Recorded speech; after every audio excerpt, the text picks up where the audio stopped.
Let's be honest from the start. Most people don't struggle Monday to Friday. Most people already know exactly where things slip, and it's the weekend. It's the meals out, the drinks, the late nights, the hangovers, the lack of structure, and the feeling of, I've earned this, so I'm going all in. And none of it makes you a bad person if that's what you do. It makes you completely normal, because we actually get a routine from our working week. And the moment the weekend starts, our normal routine completely stops and we get left with no structure and a lot of choices. The temptations are everywhere. But here's the part I'm constantly preaching to our clients. You can still lose body fat and still enjoy your weekends. You can still have a social life, you can have drinks, you can have nights out, enjoy the food and not feel like you're sabotaging everything. You just need a way to approach the weekend that doesn't rely on you being perfect, but does rely on your intentions. And the reason I'm talking about this is because for years, weekends were the downfall for so many of my clients. In fact, this was one of the very first lessons I learned with one of my very first clients. It's one of those moments where, as a coach, you think, hang on, like there's something here that people just aren't getting. And when they do, new possibilities open up. It can be a real mindset shift. Now, back when I was doing face-to-face PT, this client was training with me 3 times a week. And believe me, these training sessions were hard sessions. She pushed herself a lot and she even did extra training sessions on her own. And on top of that, she had a busy job, she was walking a lot, and Monday to Friday, she used a meal prep company. So I knew her nutrition was basically locked in for the working week. Everything on paper said she should have been achieving incredible results. But a couple of months passed and her progress just wasn't reflecting the effort she was putting in. And I'll be honest, that really gets me as a coach. When someone is genuinely trying and genuinely showing up and they're not seeing results, it's just not something I can brush off. I'm far too invested to let it go.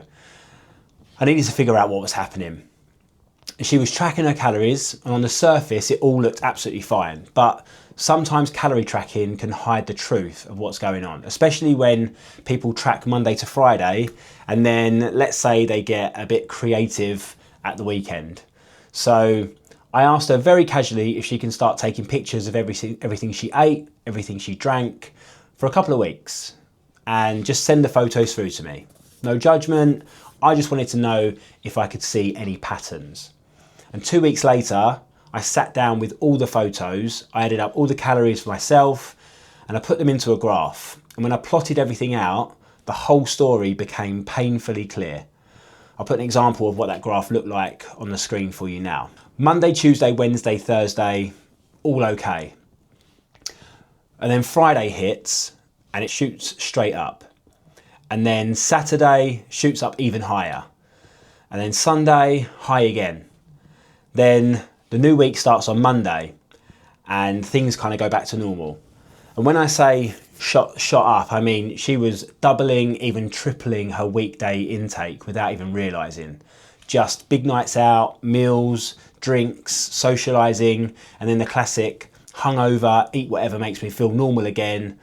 The facts are her weekends were just overpowering the hard work she was putting in during the week. And this is what so many people don't see. It's not the meal prep, the steps, or the training that needs improving. It's learning how to navigate those 48 hours where routine just disappears and temptation takes over. And when you hear it like that, it actually becomes quite freeing because it means the solution isn't stop living your life. The solution is learning how to be intentional with the choices that you're making so you're not undoing 5 days of great work in 2 days of socialising.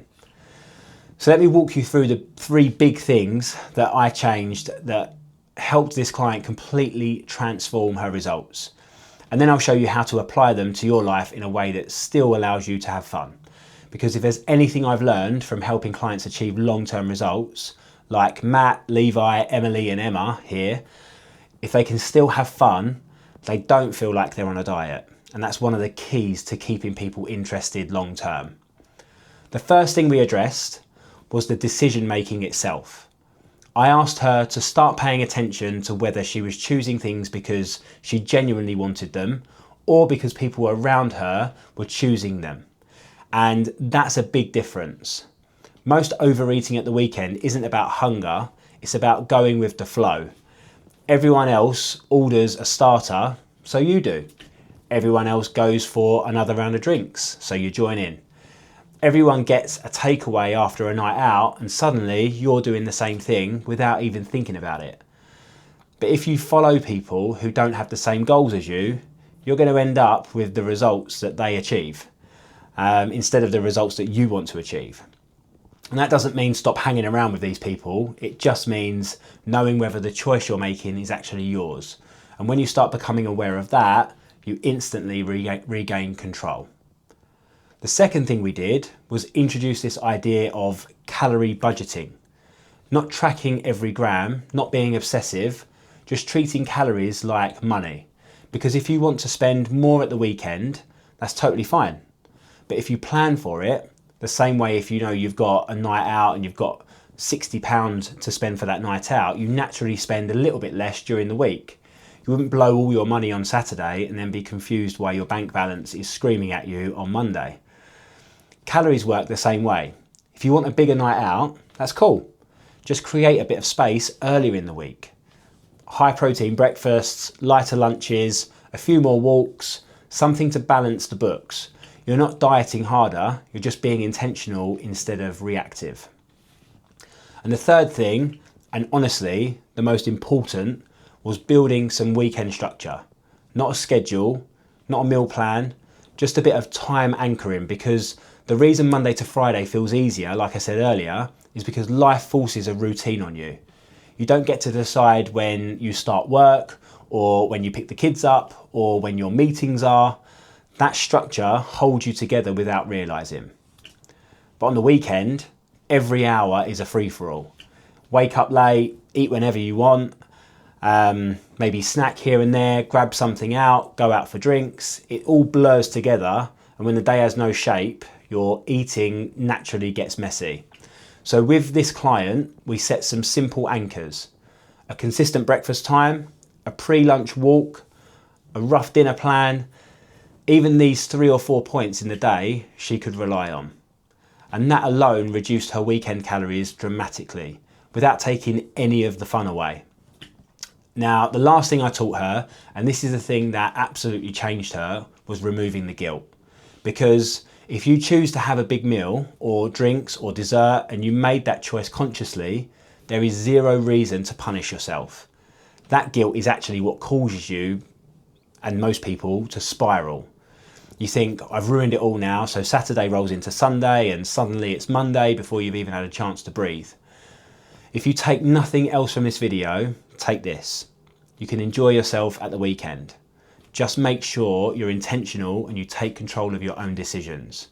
If you do completely go off track, the only thing that matters is how quickly you get back to your normal routine. And even if you're hungover, the faster you reset, the smaller the impact. And once this client did all of this, once she stopped drifting at the weekend, stopped copying everyone else, and budgeted her own calories and anchored her routine, and then she dropped the guilt, everything changed. The results finally matched the effort she was putting in, and that's exactly what I want for you. Let me know in the comments if weekends are something you normally struggle with and if this video has helped you. Also, feel free to ask any questions that I can help with. And of course, don't forget to subscribe to this channel. I'll be sharing more videos like this weekly. If you want to achieve results like our clients I mentioned before, our January 6-week shred is a great place to start. So click the link underneath this video to join the waitlist. If you're struggling with that overwhelmed feeling, like you're constantly trying to get on top of things, but never quite managing it, then go and watch this video next. It's the one that lays out the groundwork for everything we've talked about today. If you want to feel more confident, more in control, in the ability to do this, that is the video that's going to help you the most. Enjoy it.